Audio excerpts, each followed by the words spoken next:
Fala filhotes, vocês estão vivos? No vídeo agora nós vamos falar um pouquinho sobre a cólera dos imbecis, Cartas de um Terráqueo ao Planeta Brasil, volume 10. O último livro dessa coleção do Olavo de Carvalho, que são um aglomerado de artigos que ele escreveu para o jornal Diário do Comércio, como correspondente internacional norte-americano ou dos Estados Unidos a partir dos Estados Unidos para o Brasil.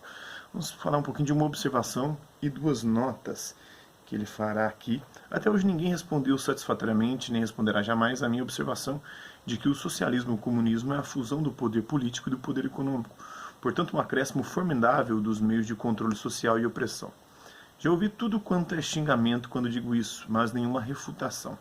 Também ninguém responderá à constatação de Hans Hermann Hoppe de que a passagem das antigas monarquias para o republicanismo democrático trouxe a deteriorização da vida social, o aumento exponencial da criminalidade e a escalada sem fim do intervencionismo estatal.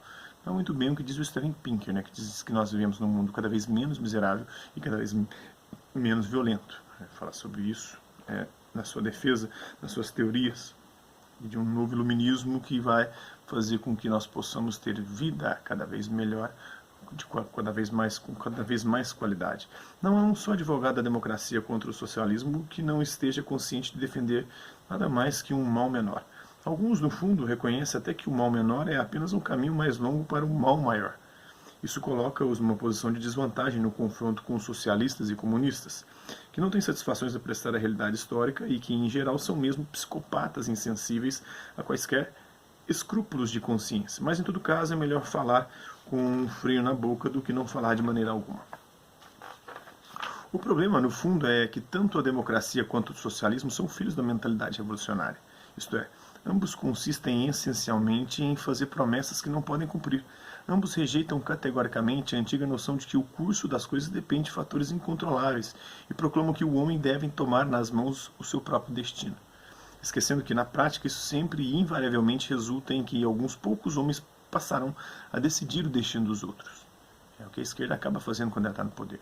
Alguns indivíduos dizem que estão fazendo aquilo ali pelo bem geral, mas na verdade são eles, esses indivíduos que são os ideólogos, estão orientando para onde nós devemos caminhar. Em grande parte, o crescimento dos meios de opressão não depende de nenhuma escolha política, mas do simples progresso da ciência e da técnica. O grampo generalizado que tanto escandaliza o público, os aviões teleguiados com câmeras que vasculham o interior das casas, os simples arquivos eletrônicos de informações que colocam todo mundo à mercê da chantagem governamental, são avanços técnicos formidáveis, cuja criação custou tão caro que só o Estado poderia financiá-los, o que imediatamente faz do cidadão a vítima inerme da aliança inevitável entre conhecimento científico e poder.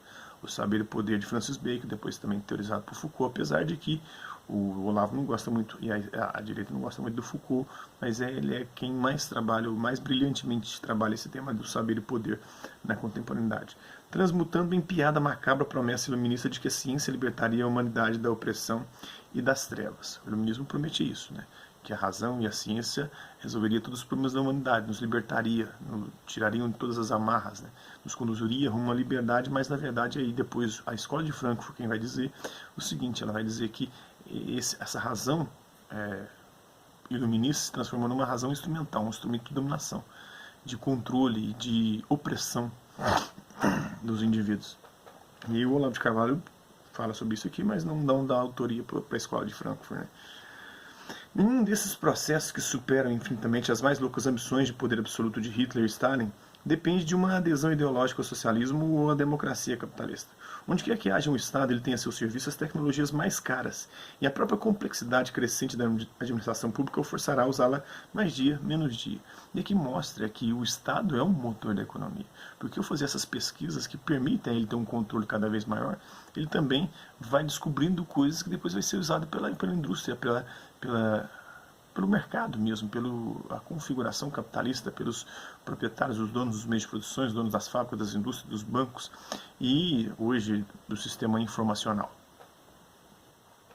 Então, por toda parte, continua a cumprir-se assim, mesmo depois da extinção dos dois grandes regimes totalitários, a profecia de Jacob Burckhardt, enunciada no umbral do século XX. A autoridade reerguerá a cabeça e será uma cabeça temível.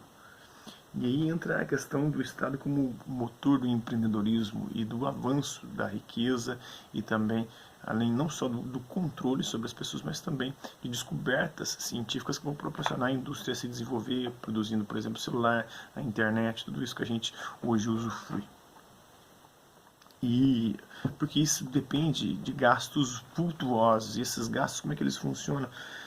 A iniciativa privada não tem coragem de bancar isso e depois tomar prejuízo. Então, quem tem ou arca com esses riscos de pesquisar coisas revolucionárias, mas ao mesmo tempo que pode estar com os burros na água e tomar um prejuízo gigantesco, é só o Estado. A iniciativa privada não tem muita coragem nesse sentido, apesar de que hoje o Vale do Silício, né, os Estados Unidos e alguns megas empresários já estão investindo nessas coisas, teoricamente, que não trazem um retorno imediato, como o Elon Musk, né, e uma galera aí que está investindo nisso. Mais claramente ainda é o progresso mesmo da tecnologia que viabiliza o controle do fluxo de informações, reduzindo a massa popular a um estado de ignorância por vezes completa do real estado de coisas. Com ou sem este nome, a censura, a supressão dos fatos indesejáveis tornou-se a rotina da grande mídia internacional democrática, como outrora o foi na União Soviética, na União das Repúblicas Socialistas Soviéticas, e ainda é no comunismo chinês. Dificilmente a KGB terá algum dia empreendido uma operação abafa tão vasta e tão bem sucedida quanto a ocultação dos documentos falsos de Barack Hussein Obama pela mídia americana, ou o completo sumiço do Foro de São Paulo por 16 anos nos jornais e canais de TV do Brasil. Aqui entra um pouquinho das teorias de conspiração do Olavo de Carvalho. Ele diz que há alguns documentos que mostram que o Barack Hussein Obama não poderia jamais ser presidente dos Estados Unidos, assim como o Foro de São Paulo ele teria empreendido, claro que ele tem alguns documentos, inclusive ele tem atas de fóruns do Foro de São Paulo, de reuniões do Foro de São Paulo, onde tem resoluções, inclusive ele falou sobre isso recentemente, para o Moro poder caçar a legalidade, ou caçar o alvará de licença de funcionamento como partido do PT, do Partido dos Trabalhadores, porque ele é ligado ao Foro de São Paulo, e fazendo isso, segundo ele estaria matando a esquerda no Brasil, porque ela conspira a favor, porque na Constituição está lá que os partidos não podem se reunir com entidades internacionais e tomar resoluções a partir disso.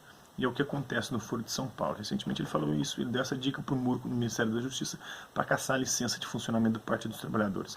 Enquanto a humanidade, né, ao meu ver, pelo que eu já li, já estudei sobre o assunto, nenhuma das duas teses se confirma. Nenhuma das duas teses, tanto do Barack Obama como do Foro de São Paulo, se confirma no sentido de ser tudo isso que ele diz que é. É muito mais uma teoria da conspiração, que diz que eles estão tendo o controle, tanto que não tem o controle, que o PT saiu do poder, perdeu o poder, mesmo eles estão tentando se reorganizar, mas isso acontece também por parte da direita. O próprio Olavo se reúne em congressos internacionais com a direita, mundo afora, e ninguém está falando que isso é conspiração contra o Brasil, apesar de que a esquerda denuncia isso. É um discurso muito similar da esquerda com a direita.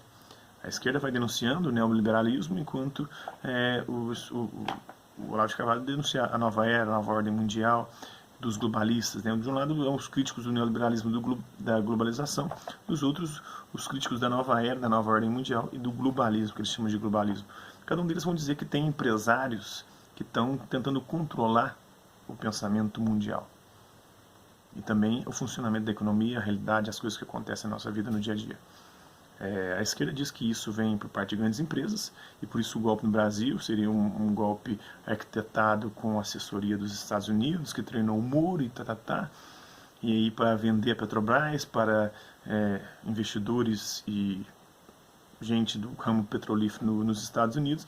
A mesma coisa acontece por parte da direita, que ela fala que existe o Jorge Soros é um desses líderes, né, um movimento globalista internacional que quer impor a agenda de esquerda no sentido da liberalização dos costumes e da moral. Enquanto a humanidade não entender que aqueles que a estimulam a tomar nas mãos as rédeas do seu próprio destino estão somente sugerindo que ela entregue essas rédeas nas mãos deles. As perspectivas da liberdade no mundo continuarão se estreitando cada vez mais. E a própria liberdade de percebê-lo será exercida por um número cada vez menor de pessoas. Então isso aqui é um pouquinho, né, bem interessante essa observação em 2 notas. Tem mais um pouquinho, numa outra oportunidade eu vou falar mais sobre esse assunto. Espero que vocês tenham gostado do vídeo. Quem curtiu, dá um like, quem não curtiu, dá um dislike. Quem se interessar pelo conteúdo do canal, é só se inscrever, ativar o sininho e aguardar os próximos vídeos e as próximas notificações. Deixe também seu comentário dizendo o que você tem achado dos vídeos, sugestões de temas e assuntos para serem abordados em vídeos posteriores. É isso aí, hasta la vista, babies, e até a próxima.